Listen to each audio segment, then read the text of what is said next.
Here rests a family who loved Joseon so deeply, they gave their everything to it. A woman who lost her husband, lost her daughter, and even lost the very disciple she had raised, yet never gave up on Joseon, Rosetta Sherwood Hall. Her diary is more than just a record. It is the medical history of Joseon, written in blood and tears, and the grand confession of a human being who transformed suffering into a divine calling.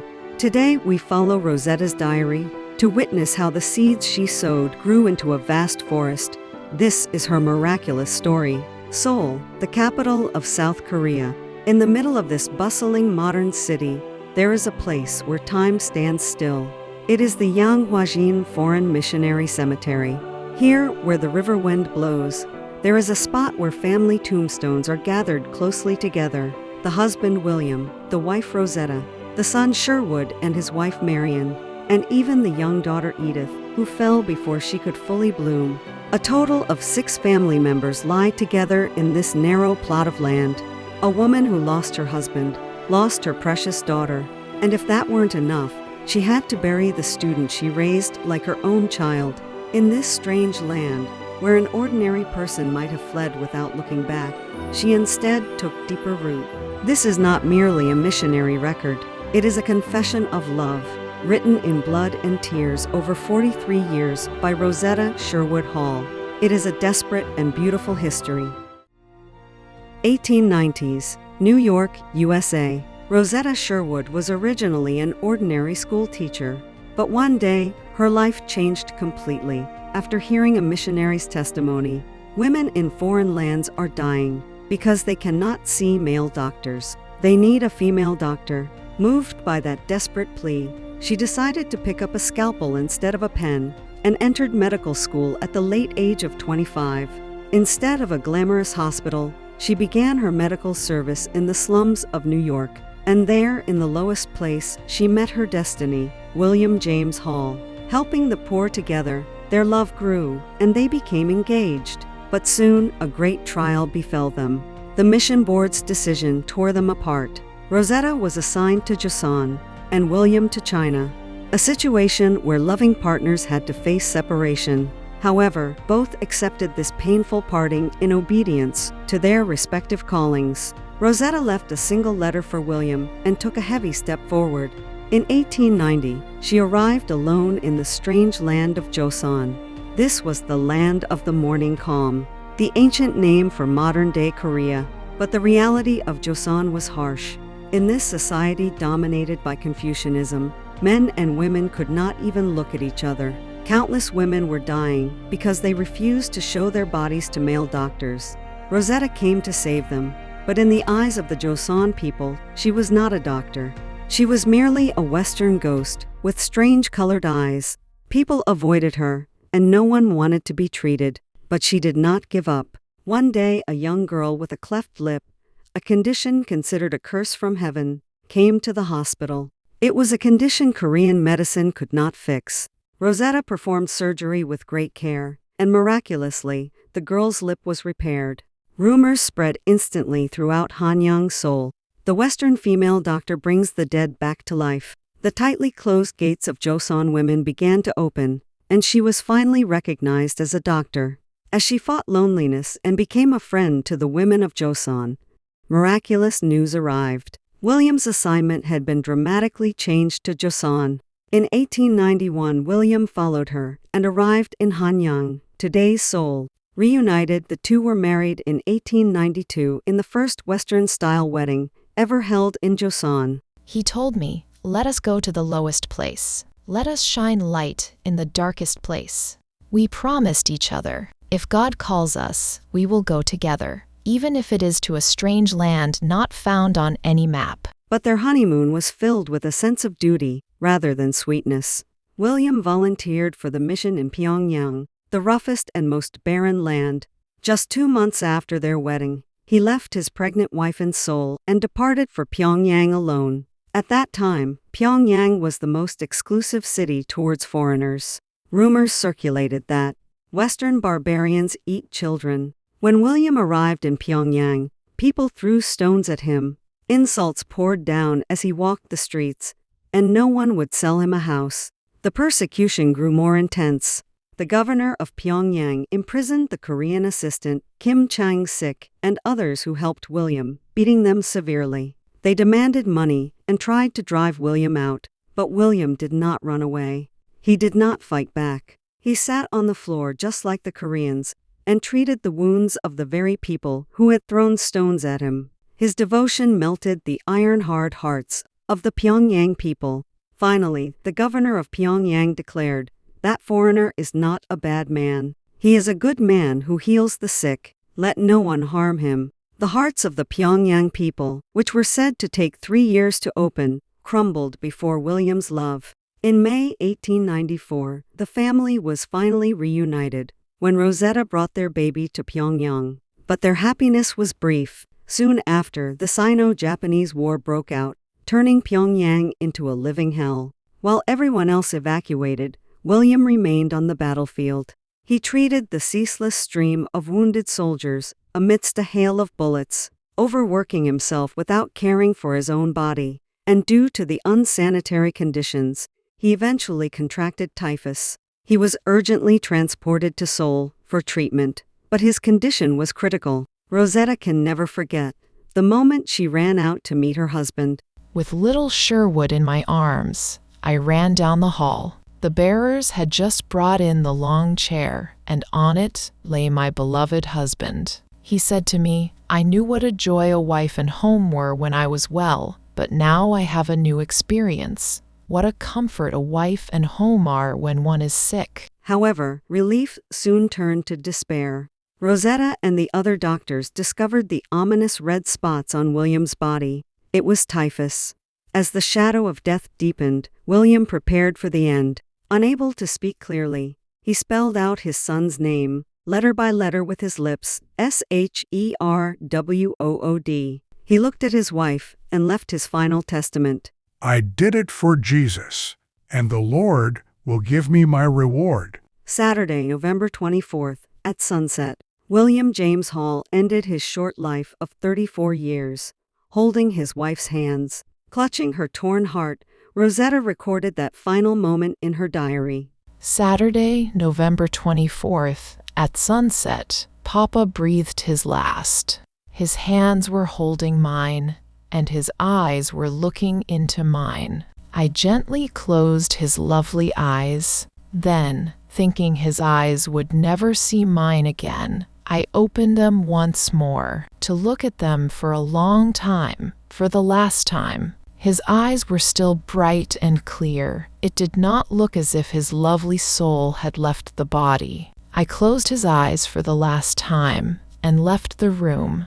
Then I brought our beloved little boy and prayed to God to make me braver and stronger for his sake. But that night, at midnight, I woke up, and an unbearable loneliness washed over me, and I wept aloud. On December 10, 1894, 15 days after burying her husband, Rosetta, heavily pregnant, boarded a ship bound for America from Jamulpo port, with her 2-year-old son Sherwood and the couple helping her, Kim Jum-dong, Esther, and her husband. People thought she was leaving for good, but a different plan was written in her diary. Today is Monday, December 10th. We, little Sherwood, Mama, Uncle Joseon Park Yusan, and Aunt Esther Kim Jum-dong are waiting for the ship to Japan at Jamulpo. Mama hopes to return in about 2 years. I want to help continue the work that beloved Papa started in Pyongyang. But on the ship, Rosetta experienced another hell. Sherwood's fever skyrocketed to 40.4 degrees Celsius, 104.7 degrees Fahrenheit, and his pulse raced to 140.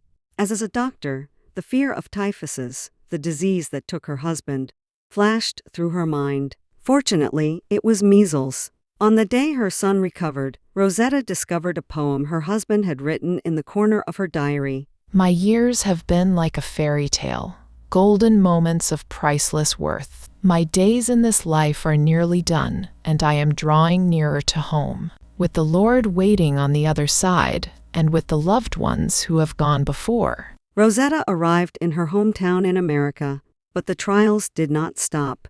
In June 1895, 5 months after her return, her father passed away on her wedding anniversary. She had lost her father just 7 months after losing her husband. But she did not crumble. She wrote a biography recording her husband's life and prepared to return to Joseon. November 10, 1897. Having finished publishing the book, Rosetta held her 2 children's hands and stepped onto the land of Joseon once again. The day they arrived at Jeomulpo port was, surprisingly, Sherwood's 4th birthday. To arrive in Korea, the place of his birth, on his birthday, what a remarkable coincidence. And so it happened. 4 years ago today, Sherwood first appeared in this world, and now we stand on this land again. But this time, the father who loved Sherwood the most is not by our side. Second life in Joseon. Rosetta's greatest joy was her daughter Edith, born in America. In her diary, she called her daughter a tiny, fragrant rosebud, a lovely child who learned to walk before her brother and always said, "Happy day." In May 1898, the Rosetta family arrived in Pyongyang. In 1897, the first modern hospital in Pyongyang was established, the Keyhole Hospital, named in honor of her husband. For the people of Pyongyang, whom William had treated until his very last days, she chose to build not a monument of sorrow, but a hospital. She laid each brick with her grief and turned her loss into healing. 3 weeks after arriving, dysentery struck, and the little rose Edith began to wither. In a time with no fever reducers or the 4th fluids, all the mother could do was change wet towels all night long. May 23rd, 3:30 a.m., Edith was in severe pain again. 3 p.m., her hands and feet became cold. Her temperature was 40.5 degrees. The fever rose to 41 degrees. Her breathing became short. I held Edith in my arms and rocked her gently. The child became quieter. Edith returned to the bosom of God, who gave her life. Lost her husband, lost her father, and now lost her daughter. On May 25, 1898, at the funeral service, Rosetta sent her daughter off singing Edith's favorite hymn, "Jesus Loves Me." Edith's small body was moved to Yangwajin in Seoul and placed in the arms of her father, William. Rosetta's diary was honest. She was not a saint. The pain of losing her loved ones one after another shook her soul to its core. The sense of loss from losing my little daughter is becoming harder to bear. May God always have mercy on me. Sometimes feelings of resentment towards God rise up. The thought that I would have trusted and relied on God better without this trial torments me. I cannot accept this pain as God's grace. To keep from collapsing, to avoid being swallowed by grief, she threw herself into her work. On June 18th, less than a month after sending her daughter away, she opened Kwanghi Women's Hospital, a hospital specializing in treating women.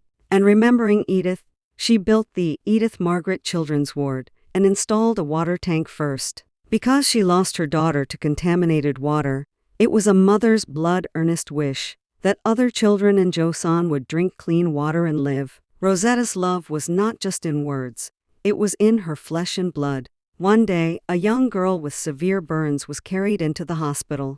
She needed a skin graft, but no one was willing to give their skin. At that moment, Rosetta hesitated not. She cut the flesh from her own thigh. She gave her own flesh to graft onto the Joseon girl. She was that kind of doctor. Her eyes also turned to the lowest place, to the blind. For the blind girls who were abandoned, she punched holes in oil paper with a needle to create Korean Braille.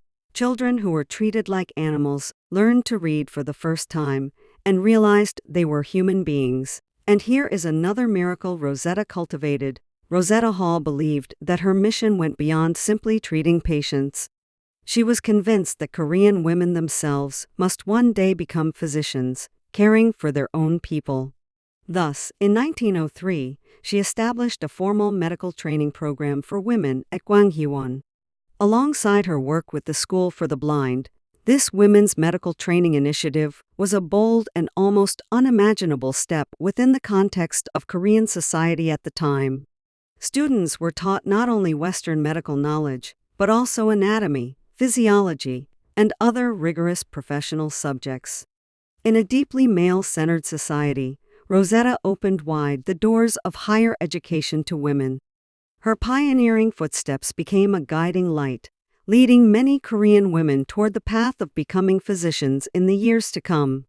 Aunt Esther, who boarded the ship to America with her, Esther Pak, the first female doctor in Joseon. With Rosetta's support, Esther became a doctor. But behind her was the devoted sacrifice of her husband, Park Yusan, Uncle Yosun. For 4 years, he washed dishes in a restaurant and worked in the fields to earn his wife's tuition. I will be the worker, you become the doctor, and save Joseon. It was the most sublime sacrifice shown by an illiterate Joseon husband. But fate was cruel. Just 3 weeks before Esther's graduation, her husband Park Yusan died of pulmonary tuberculosis.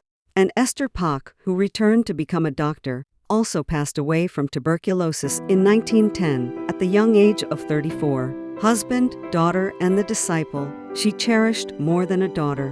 Rosetta had to bury all her beloved ones in this land. There was a boy who grew up watching this sad history. Rosetta's son, Sherwood Hall, who survived measles on the ship. Young Sherwood made a vow. He promised to wipe away his mother's tears. I remember the night Aunt Esther died coughing up blood. I will surely become a doctor and return. I will fulfill the work of my father, my sister, and my aunt. As an adult, he returned to the land his parents had loved so deeply. He turned his attention to tuberculosis, the disease that was claiming more Korean lives than any other at the time. In 1932, he issued Korea's very first Christmas seal. He sold hope, the hope that tuberculosis can be cured. Through those small seals, funds were raised to build hospitals and care for patients.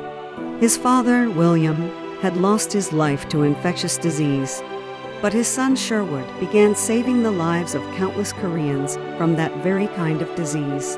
The dream that his father William could not fulfill blossomed miraculously through his son 40 years later.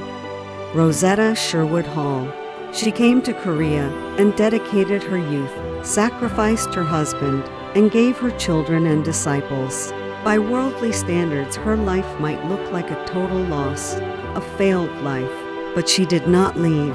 For 43 years, she stayed by the side of the sick, the poor, the blind, and the women of this land. The tears she shed did not rot away. They became seeds. Those seeds grew to become the vast forest of modern medicine in South Korea today. In 1951, Rosetta closed her eyes at the age of 85 in New Jersey, USA. Her ashes crossed the Pacific Ocean and were laid to rest here in Yangwajin, beside the family she missed so much. Even now, her tombstone bears a confession that penetrates her entire life. For whether we live unto the Lord, and whether we die unto the Lord. Whether we live therefore or die, we are the Lord's.